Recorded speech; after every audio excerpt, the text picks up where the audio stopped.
Don మీడియాకు స్వాగతం. Private ఉద్యోగాలు వెలగబెడుతున్న సచివాలయ సిబ్బంది పార్ట్ 2. పశ్చిమ గోదావరి జిల్లా తాడేపల్లిగూడెం పట్టణంలో 35 వార్డుల సచివాలయాలలో పని చేయాల్సిన ఉద్యోగులలో సగం మందికి పైగా ప్రైవేటు సంస్థలలో ఉద్యోగాలు వెలగబెడుతున్నట్లు సమాచారం.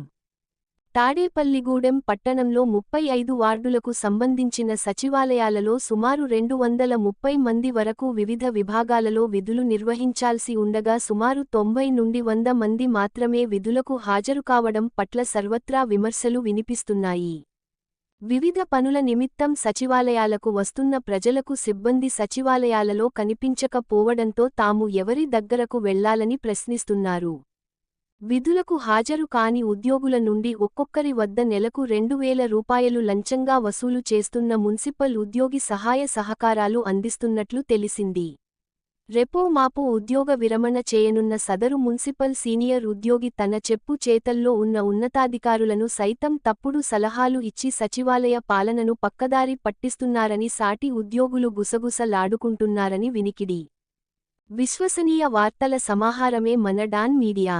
మరిన్ని వార్తల కోసం మన డాన్ మీడియా ఛానల్ను లైక్ చేయండి, సబ్స్క్రైబ్ చేయండి, మరికొందరితో చేయించండి. ధన్యవాదములు.